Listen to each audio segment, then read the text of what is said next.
Hey y'all, I know that I have made those really fast, quick refried beans with y'all out of a can. And in a pinch, they are really good. They're way better than canned refried beans. So that's why I do those and we love them. But I also promise y'all a slow, authentic cooking refried beans, okay? So I love to use my slow cooker. Slow cookers are for if you need to throw it all together and leave the house or be busy in the office or whatever you need to do and come home and it's been cooking for you and you don't have to babysit it. And that's what I use it for. So I soak my beans overnight, okay? That way I don't have to babysit it. I don't have to watch and it run out of water and add more, or y'all know what I'm talking about. If you have time for that, that's great. You can do these faster on the stove. But I'm the girl that's got to go, so this is how I do it. And all you need more than those canned refried beans is just a teensy-weensy little bit more time for prep, okay? And then it does all that long cooking. And these are so very good, and it makes many of them, and we can use what's left over in another recipe. And that's what we love. Yes, we do. I do. I want to show y'all why I keep looking around. I kept my package of beans. And what did I do with them? I hid them from myself. Hang on just a second. All right, guys, I am back. These just 1 pound package of Pinto Beans, okay? Right there. That's what I used. And I did this last night, like I say, because I knew I needed to be gone and I can't babysit them and let them absorb water while they're cooking and add more water. But if you've got that time, that's great.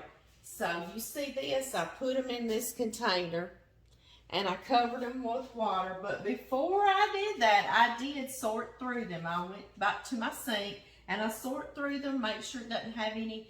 A lot of times you'll find little teeny bitsy stones in there, okay, from the way they processed it. And you wash them really well and sort through in case you find any bad beans. And I didn't find any bad. Mine were all acting real good, so I kept all my beans. And it's still got some water in there. I'm going to drain that off, and I'll be right back, and I'm going to put y'all over this pot. We're going to get these started.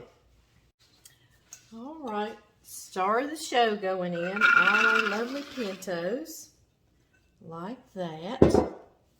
To that, I have chopped an onion. If you don't want to leave the chopped onion in here to fry our beans, you can just quarter it. But I'm telling you, they cook so low and so slow in here, you don't even know they're in here.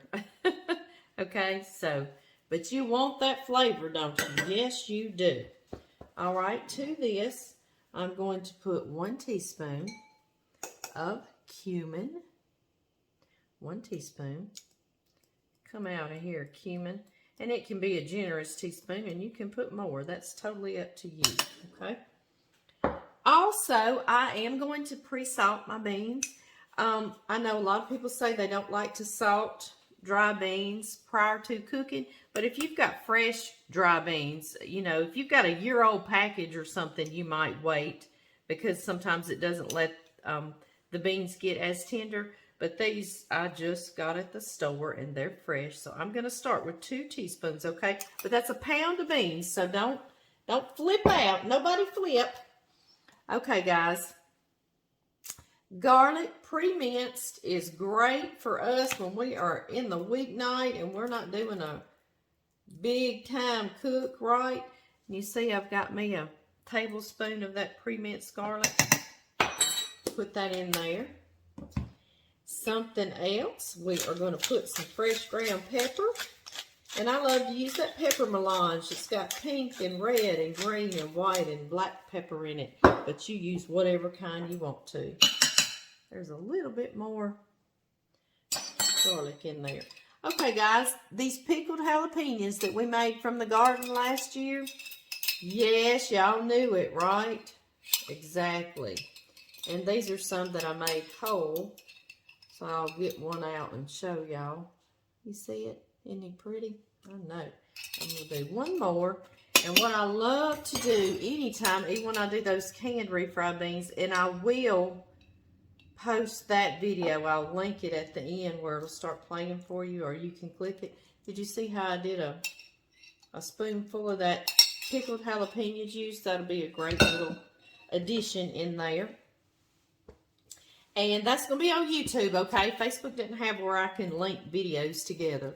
So go to YouTube and you can get the recipe for this also in the description box. 4 cups, 32 ounces of chicken broth is what I'm doing. And you could go on and use a low sodium one if you would like. But I know these beans, I've made this many times before, and these beans said we can take it. We can take that regular chicken broth. Yes, we can. That adds a whole lot of flavor. You can just do water, but the chicken broth, oh my goodness, what it adds. And if you don't have chicken broth and you only have water and you have like chicken bouillon cubes, you certainly could put 1 or 2 of those in there as well. And then I've got 4 cups of water, just like this. And because I pre-soaked those beans, I don't have to babysit them. The last thing is you got to turn this thing on for it to cook. If you're going to be gone all day long, you can let it cook on low, 8 to 10 hours. That'd be great and wonderful. And if you need it to speed up a little faster, or you're going to be back home sooner or back in that kitchen, then you can go about 4 to 6 hours on high. Y'all knew I wasn't finished, didn't you? This is not authentic to this dish, but we love our smoked paprika, don't we? Yes, we do. So let's put us a teaspoon in there. Why not? That smoky flavor, just, to me, that's authentic. It is. So 1 teaspoon going in. Okay, y'all. One more thing, and I promise this will be the last thing we're going to add into these beans, but it makes it so flavorful. So let's just put like 1/4 of our bunch of cilantro that we pre-washed. Yes, we did. And I put it in this jar with water, and I keep it in my refrigerator. See, just about that much, stems and all, full of flavor, going in. And that's it, I promise. Y'all, it ended up being 8 hours. I don't know why I bothered to tell y'all 6. That's what I get for thinking I knew how my day would go. Do y'all do that? Do y'all do that? I'm fishing out my cilantro. It has done its deal.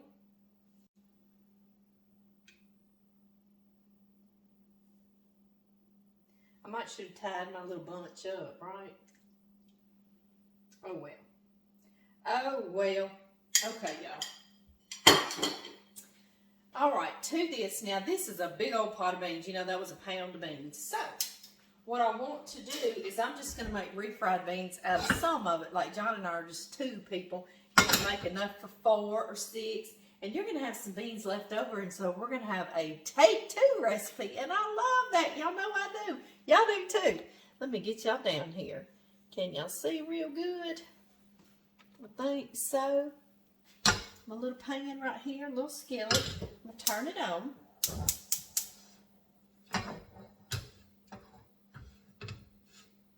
And let it be heating. And y'all, I can't see y'all's pretty faces too. The authentic is lard, okay? That is your authentic refried beans, all right? And it tastes good. And studies have shown that lard, animal fat, is actually more nutritious or less damaging to us than some of the shortenings that we've been using. Don't you love how they change that all the time? We're just like, I don't know, you know? So anyway, we're going to go with lard. You could use oil if you want to. We'll just do like 2 teaspoons, okay? We won't go overboard or anything, just 2 teaspoons. May as well clean that out though, right? Yeah. And this is what we do. We're going to let this pan get pretty warm like this. Let it get hot in there so when we put our beans in there, they begin to fry immediately. I'm going to take some ladles of my beans into my hot skillet.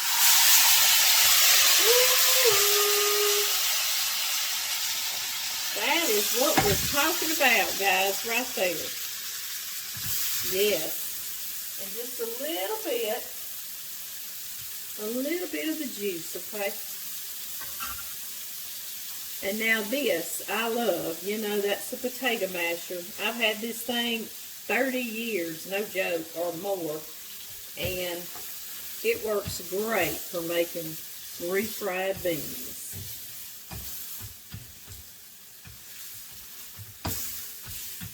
I'm going to mash and stir for just a minute or two, and we're going to have our beans for our Taco Tuesday or whatever we're making. An entire minute, and look what we already have, refried beans, just that quickly.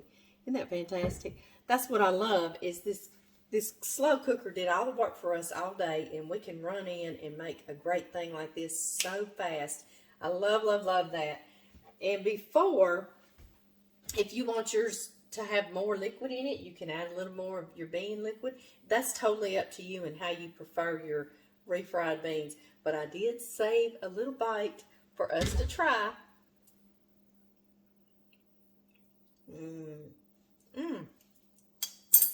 Those have so much more flavor than the ones in the can. You know what I mean, the refried beans in the can.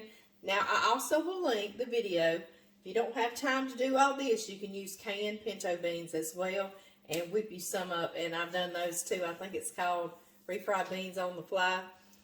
But anyway, y'all, I know what y'all are saying. We've got this whole pot right here of all these wonderful beans. Yes, we do. You can refry all of them in a big skillet. Place them in little containers and freeze them like your individual portions or how you eat it, like I would do enough for John and me. You can do that. They freeze beautifully. They thaw beautifully, and you've got refried beans for months. Or you can use these beans. You can add pork to it and make soups with it with some cornbread. It's about to get cool on us. You can do anything and everything with this. I am going to do something with y'all in another video. I'm going to make some cilantro lime rice. Sort of reminds me of like a Mexican flavored beans and rice, you know, or your Jamaican rice and peas. Rice and beans. You can't go wrong, right? You just need some cornbread, right? So y'all look for that next video, and we'll do that with these leftovers.